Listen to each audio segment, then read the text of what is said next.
Rain and the Moon by Onyx Moon on AO3. This fic may include angst, near-death experiences, implied abuse. That is your warning. Read by Lily6645. Summary.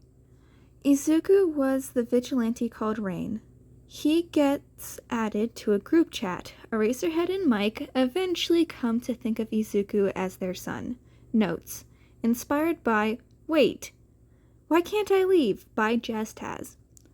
I don't know where this is going, lol. Any advice is welcome. I hope you enjoy. Takes place 2 years before 1A is in UA. Izuku is 13. Names. Izuku, Green Rain. Nezu, God. Eraserhead, In Needs Sleep.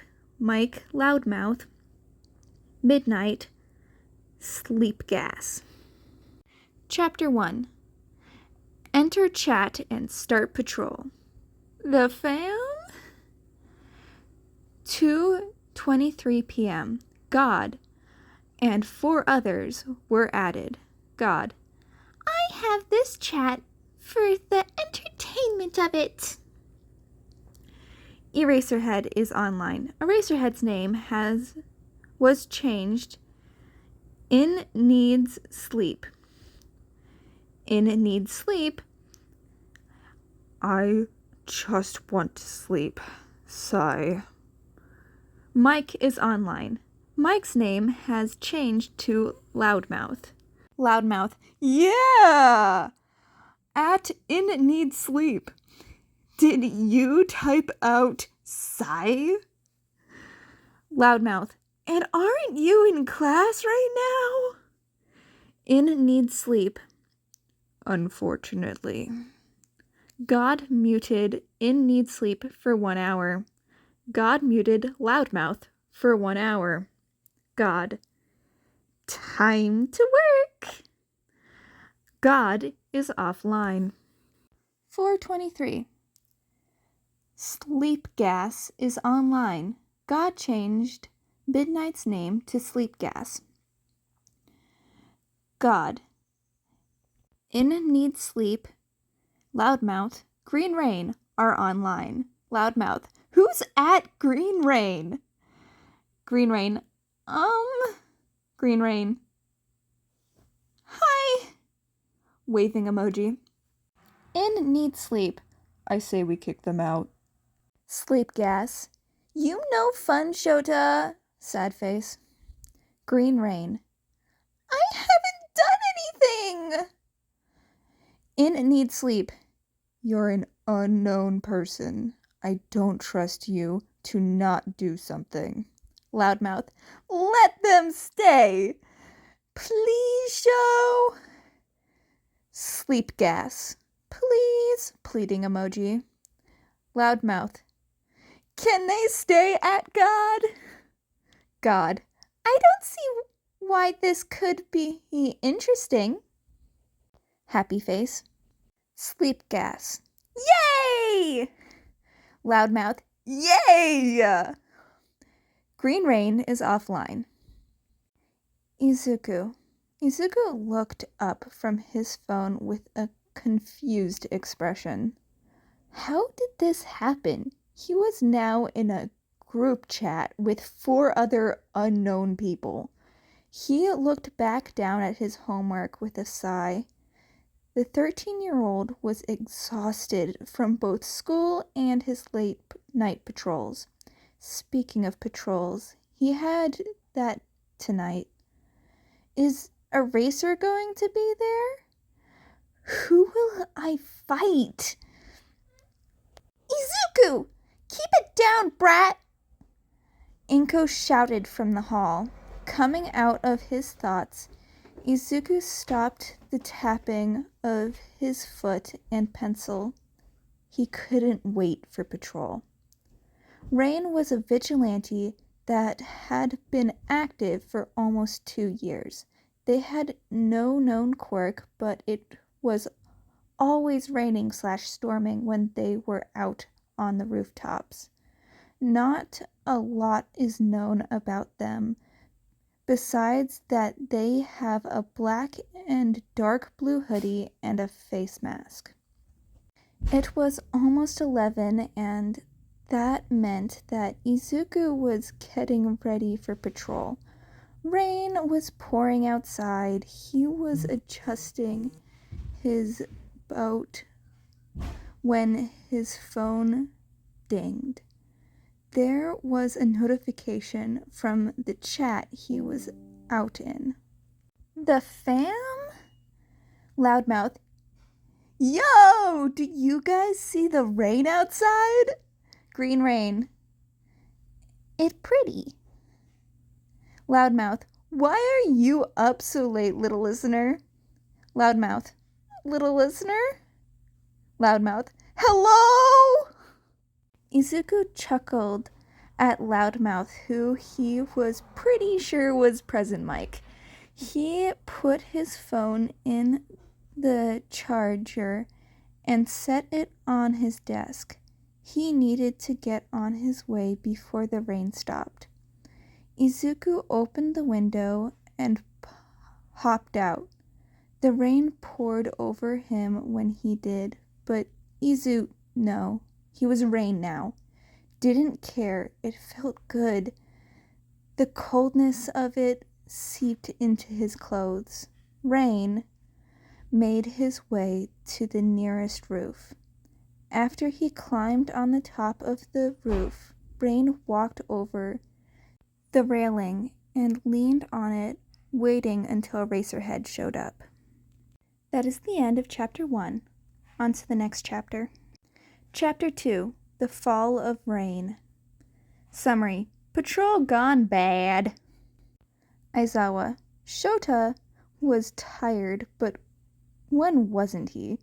Patrol tonight was going to be rough. Rain was going to be out. His phone buzzed in his pocket, not bothered to look at it.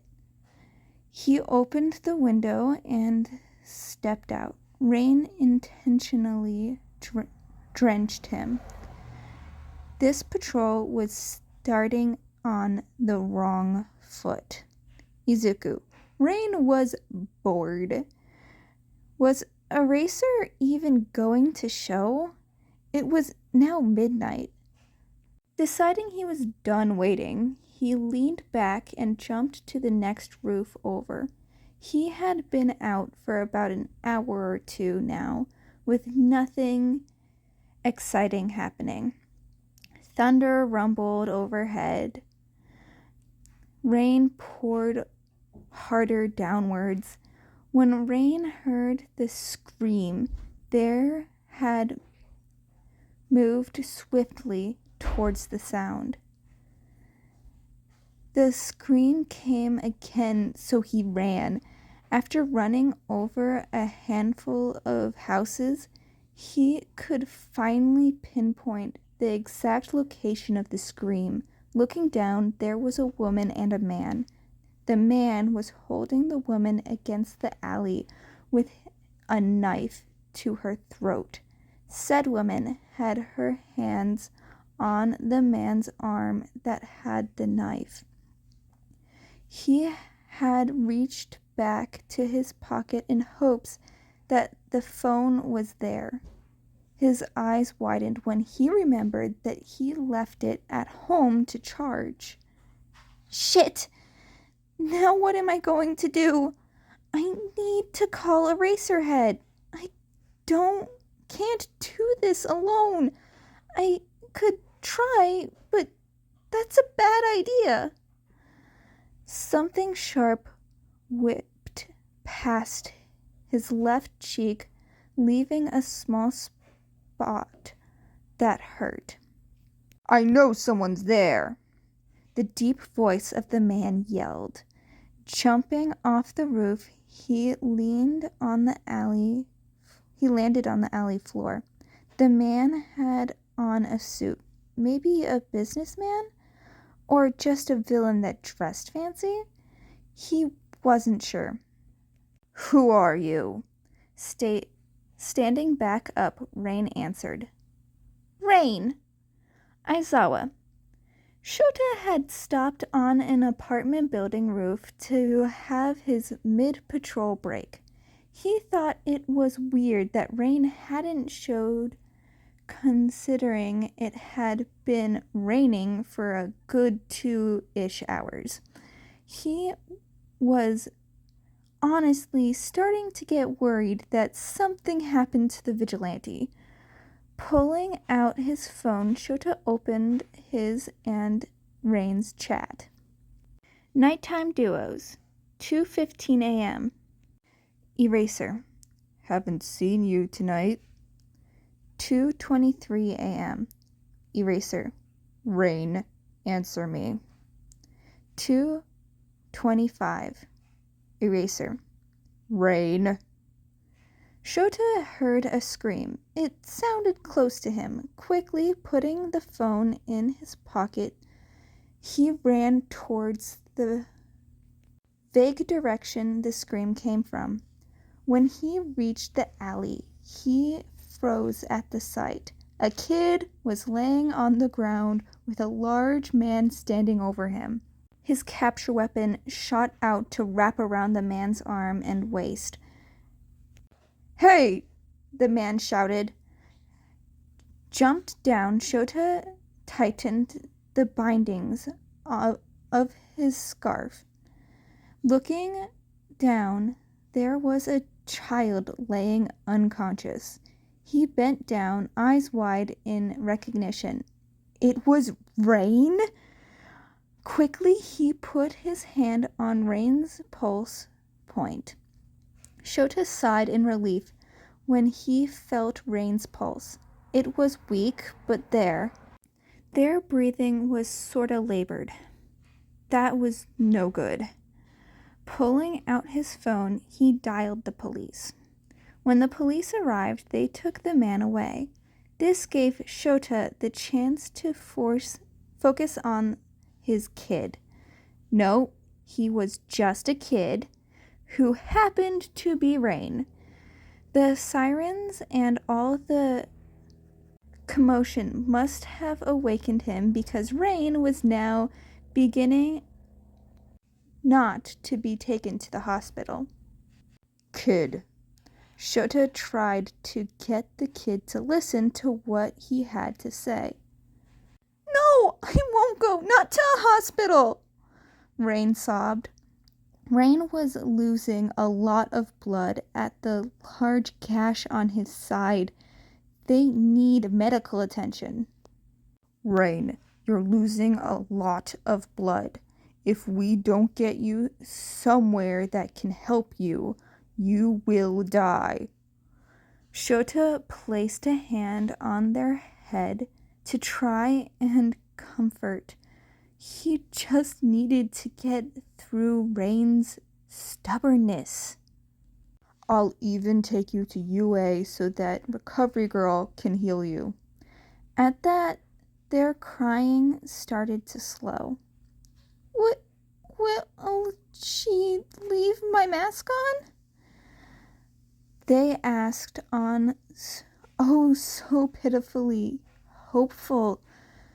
Shota sighed. A small, sad smile formed on his face. Yeah, kid. She will. He carefully pulled the kid into his lap and ran his fingers through their hair. Fine, as long as my mask stays. Rain finally caved. They also leaned into his hand. Shota quickly and carefully left Rain.